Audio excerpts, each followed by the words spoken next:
बच्चे सबको भी समझ में नहीं आता, तुरंत जवाब देने लगते हैं। थोड़ा सा अगर दो आदमी गुस्सा है ना, एक आदमी अगर अपने को कंट्रोल करके थोड़ा देर में भी जवाब दे देगा तो बहुत सारे रिश्ते साथ टूटने से बच सकते थे।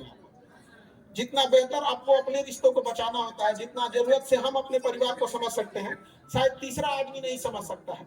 देखिए, तीसरा आदमी फैसला कर सकता है, न्याय नहीं। न्याय और फैसले में अंतर होता है। जरूरी नहीं कि हर एक फैसला न्याय ही हो जाए। Decision is not justice. तो कई बार हमें अपने परिवार को खुद से संभाल के रखना पड़ता है। तो कई बार जहां ना वो चाह के भी वहां चुप रहना पड़ता है। तो ये सब चीजों को आप लोग को आगे डिप्लोमेसी के तौर पे देखते रहिएगा इस सब चीजों को। बाकी आगे कभी भी जरूरत रहेगी तो हम आप लोग के साथ हमेशा खड़े हैं। आज भी हमारे यहाँ जितनी बच्चियां पढ़ने आती हैं, उन सब एक चीज हमने फील किया था कि लड़कियों को पढ़ने से रोकने के कई कारण थे। कुछ सामाजिक कारण थे, कुछ पुरानी मानसिकताएं थी। उसमें एक ये भी कारण था कि जब बच्चियां स्कूल और कॉलेज में जाती थी पढ़ने तो वहां वो सुरक्षित नहीं रहती थी। लेकिन इस चीज को हम लोगों ने इस चीज को बखूबी समझा और आज भी हमारे यहाँ जो भी बच्चियां पढ़ने आती हैं उनकी सिक्योरिटी और सेफ्टी फर्स्ट प्रायोरिटी रहती है यहाँ पर। और पटना की क्या बात करेंगे, जब यहाँ की महापौर, यहाँ की मेयर ही महिला है यहाँ पे, तो यहाँ महिलाओं को दिक्कत नहीं होगा। तो ये सब चीजें आप लोग को भी आगे जहाँ कहीं पे हो, एक दूसरे का समर्थन सपोर्ट करके ही आगे बढ़ते रहना चाहिए। आपको कभी अगर आपको जल्दी पहुंचना है तो अकेले दौड़ जाइए, लेकिन अगर दूर तक जाना है तो साथ चलना ही पड़ेगा। वहां पर एक दूसरे से सीखना पड़ेगा, एक दूसरे के ठोकरों से हमें सबक लेना पड़ेगा, वरना किससे ठोकर लगते जाएंगे तो ये जन्म तो ठोकरें खाते में खत्म हो जाएगा यहाँ पर।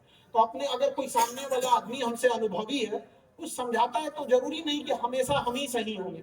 कई बार हमें लगता है कि हमारा डिसीजन सही होगा, लेकिन बहुत बार ऐसा लगता है कि हमसे छोटे लोग हमसे बेहतर डिसीजन ले सकते हैं। तो एक चीज जरूर रखिएगा कि हर इंसान कभी पूर्ण नहीं हो सकता है, सब में कुछ ना कुछ कमियां हैं। जिस दिन हम लोग पूर्ण हो गए ना, भगवान बुला लेगा, आ जाओ तुम बहुत अच्छा हो गया, अब तुम्हारी जरूरत ऊपर है, आ जाओ।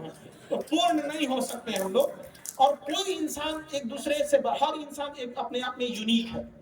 कई बार हम लोग कहते हैं महिला और पुरुष बराबर है। अरे पुरुष पुरुष के बराबर नहीं है, महिला भी, हर महिला दूसरे महिला से अलग है, हर पुरुष अपने से अलग है। शायद इनकी क्षमता अलग है, दूसरे की क्षमता अलग है। हमें अपनी क्षमता को पहचानने की जरूरत है और अपनी क्षमता का 100% दे और राष्ट्र निर्माण में कैसे मदद कर सके। और आप सबसे एक चीज जरूर कहेंगे कि एक काम जरूर ऐसा कीजिए, कोई ऐसा यूनिटी बनाइए, कुछ ऐसा कीजिए ताकि महिलाओं के साथ अगर कोई अपराध हो तो उन्हें बढ़िया वकील न मिल सके। बैठ जाइए ना, बैठ के भी आप लोग वीडियो रिकॉर्डिंग कर सकते महिलाओं के साथ जब हमें अपराध करने के बाद आप लोग खुद परेशान हो रहे हैं, दूसरे को भी केस लड़ा के अपराधी को छुड़ा के लेके चले जाते हैं। कुछ ऐसा तैयार करने की जरूरत है कि महिलाओं को बेहतर वकील, जो महिलाओं को ना, मतलब ऐसा देखते हैं ना, कई बार ऐसा होता है जगह एसिड अटैक कर दिया है, उस महिला की जीवन बर्बाद कर दिया वहां पे, और महिला को अच्छा वकील नहीं मिल पाता है, और जो क्रिमिनल है उसको अच्छा मिल गया यहाँ पर, वो निकल जाता है वहां पे।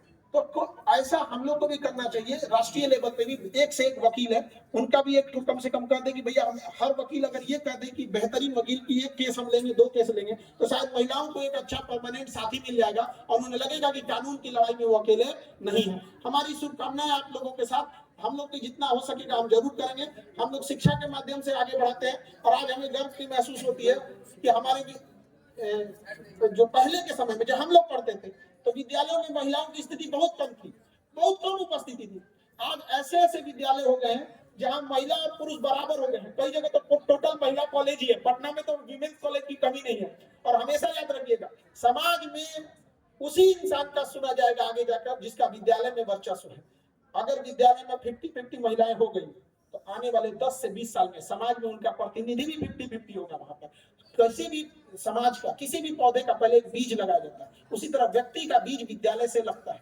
जब वहां आप देखेंगे, अब पता चलता है 70% लड़के पढ़ते हैं और 30% लड़कियां पढ़ती हैं, फिर कहाँ जाएंगे आपको? वही ना आगे जाके डॉक्टर, इंजीनियर, IAS अधिकारी, जज, वकील बनेंगे कि डायरेक्ट कोई पैदा थोड़ी होता है यहाँ पे। तो एक चीज ये रखिए कि स्कूल में 50% आप अपना अधिकार ले लीजिए। देश में आपका 50% ऐसे रखा हुआ है, आपको मिलेगा ही मिलेगा। इन्हीं शब्दों के साथ अब हम विदा लेना चाहेंगे आप लोग से। बाकी हमारी ओर से शिक्षा के माध्यम से जो चीज होगा आप हमें निसंदेह बताएं। हम पूरी कोशिश करेंगे आप लोग को शिक्षा के माध्यम से आपके बच्चे बच्चियों को जरूर शिक्षित कर सकें। सर, शिक्षा तो शिक्षा, नेतागण वादा करते हैं। जब चुनाव होता है तो नेतागण वादा करते हैं और 2 कदम आगे बढ़ते हैं और भूल जाते हैं कि वादा क्या किए। ये खान सर है जिन्होंने कॉल करके हमें बुलाया और उन्होंने बोला हमने कुछ वादा किया था, हम आपके इस प्रोग्राम में वादा पूरा करते हैं। तालियां बजाएं इनके लिए। मैडम आपका भी धन्यवाद और मैम आपका भी। हमको पता नहीं था ना सिलाई मशीन वगैरह के बारे में क्या मिलता है।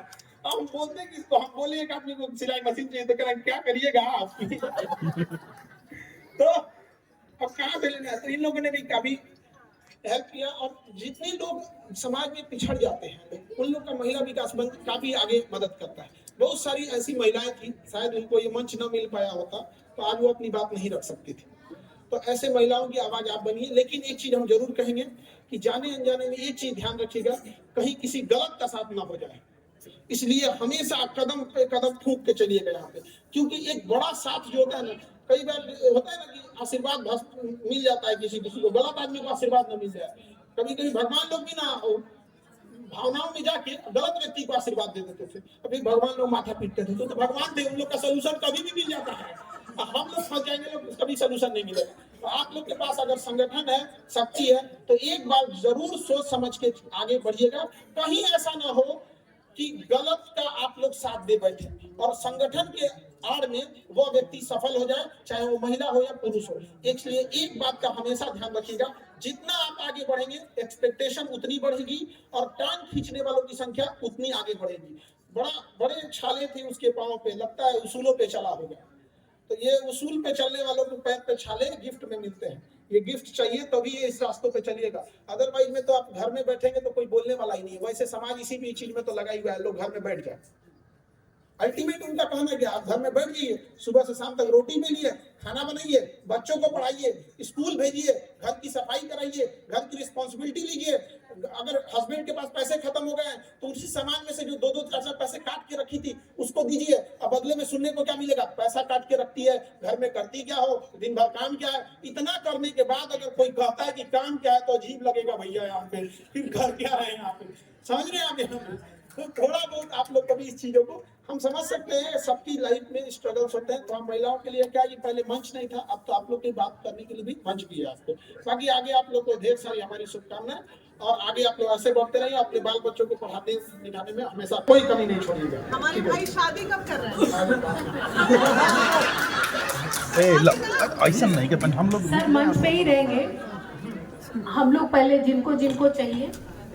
हाँ सर यही रहेंगे।